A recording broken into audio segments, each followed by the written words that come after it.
شرجینا کے گھر واپس آنے پر رباب اور عدیل تو جل کر راکھ ہو گئے ہیں۔ اس بار تو شرجینا بھی رباب کو منہ توڑ جواب دیتی ہے۔ کبھی میں کبھی تم کے آنے والے ایپیسوڈ میں آپ لوگ دیکھنے والے ہیں کہ شرجینا اور مصطفیٰ کو خوش دیکھ کر رباب بہت زیادہ جیلس ہو جاتی ہے۔ یہ سب دیکھ کر وہ سوچتی ہے کہ کیسے شرجینا ایک ان پڑھ لڑکے کے ساتھ زندگی گزار رہی ہے، لیکن وہ شرجینا کو بار بار ٹونٹ کرنے سے باز نہیں آتی۔ اور دوسری طرف مصطفیٰ بار بار شرجینا سے اپنی محبت کا اظہار کر رہا ہے، کیونکہ اب اسے پتہ چل چکا ہے کہ شرجینا بھی اسے بہت زیادہ پسند کرتی ہے۔ اور نیکسٹ ایپیسوڈ میں آپ لوگ یہ بھی دیکھیں گے کہ شرجینا کے گھر کچھ مہمان آتے ہیں، لیکن رباب یہ موقع بھی ہاتھ سے جانے نہیں دیتی۔ رباب سب کے سامنے ہی شرجینا کی انسلٹ کرنا شروع کر دیتی ہے اور رباب کہتی ہے کہ دیکھ لے ہماری شرجینا کی طرف، ایک بار اسے شادی نہیں ہوئی تو اس نے دوسرے کے ساتھ شادی کر لی۔ رباب کہتی ہے کہ مجھے تو سمجھ نہیں آتی شرجینا مصطفیٰ کے ساتھ کیسے زندگی گزار رہی ہے۔ شرجینا تو ایک پڑھی لکھی لڑکی ہے، لیکن مصطفیٰ بالکل ان پڑھ ہے، پتہ نہیں شرجینا کیسے کمپرومائز کر رہی ہے۔ جیسے ہی مہمان گھر سے جاتے ہیں وہ رباب پر ٹوٹ پڑتی ہے اور اسے کہتی ہے کہ آج کے بعد تم نے میرے اور میرے شوہر کے بارے میں کوئی بات کی تو میں تمہیں چھوڑوں گی نہیں۔ اور شرجینا رباب سے کہتی ہے کہ تمہارے شوہر سے اچھا تو میرا شوہر ہے، ایٹ لیسٹ میں نے اپنے شوہر کو پیسوں سے خریدا تو نہیں۔ اور یہاں پر عدیل بھی شرجینا کی باتیں سن کر حیران رہ جاتا ہے۔ شرجینا کی یہ باتیں سن کر رباب عدیل سے کہتی ہے کہ اسے کہو کہ مجھ سے معافی مانگے، اگر اس نے مجھ سے معافی نہیں مانگی تو تمہارے لیے اور اس گھر کے لیے اچھا نہیں ہوگا۔ اور عدیل کو تو صرف اپنی ہی فکر ہوتی ہے۔ وہ شرجینا سے کہتا ہے کہ تم ابھی کے ابھی رباب سے معافی مانگو۔ شرجینا عدیل کو صاف انکار کر دیتی ہے کہ میں رباب سے معافی نہیں مانگوں گی، کیونکہ اس سب میں میری کوئی غلطی نہیں ہے۔ اگر رباب مجھ پر طنز کر سکتی ہے تو میں بھی اس کو منہ توڑ جواب دے سکتی ہوں۔ جھگڑا مزید بڑھ جاتا ہے اور عدیل بھی شرجینا کو چپ کرانے میں ناکام ہو جاتا ہے۔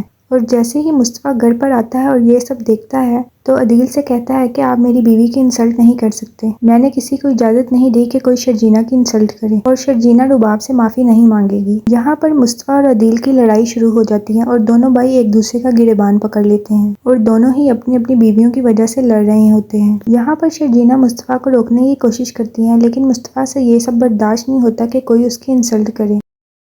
شرجینا کو رباب کی یہ ساری باتیں بہت زیادہ بری لگتی ہیں اور وہ اس بار چپ نہیں رہتی، وہ رباب کو منہ یہاں پر لڑائی کی آواز سن کر عدیل اور مصطفیٰ کا باپ بھی باہر آ جاتا ہے اور وہ اپنے دونوں بیٹوں سے کہتا ہے کہ میں نے تم لوگوں کو اس دن کے لیے بڑا کیا تھا کہ تم لوگ ایک دوسرے کا گریبان پکڑنے لگ جاؤ، لیکن مصطفیٰ کسی کی بھی بات نہیں سنتا۔ وہ شرجینا کا ہاتھ پکڑ کے اسے وہاں سے لے جاتا ہے اور سب کو وارن کرتا ہے کہ آج کے بعد شرجینا پر کسی نے بھی انگلی اٹھائی تو میں اس کو چھوڑوں گا نہیں۔ اور رباب سے اپنی انسلٹ برداشت نہیں ہوتی۔ یہاں پر رباب سے اپنی انسلٹ برداشت نہیں ہوتی۔ اب وہ مصطفیٰ اور شرجینا کو نیچا دکھانے کے لیے ہر ممکن کوشش کرے گی اور کوئی ایسی سازش کرے گی کہ شرجینا اور مصطفیٰ گھر چھوڑنے پر مجبور ہو جائیں گے۔ اگر آپ کو ویڈیو اچھی لگی ہو تو ویڈیو کو لائک کر دیں، کمنٹ کر دیں اور ہمارے چینل کو سبسکرائب کرنا نہ بھولیے گا۔ اس کے علاوہ بیل آئیکن پہ بھی پریس کر دیں تاکہ ہر نئی آنے والی ویڈیو کی نوٹیفیکیشن آپ تک فوراً سے پہنچ جائے۔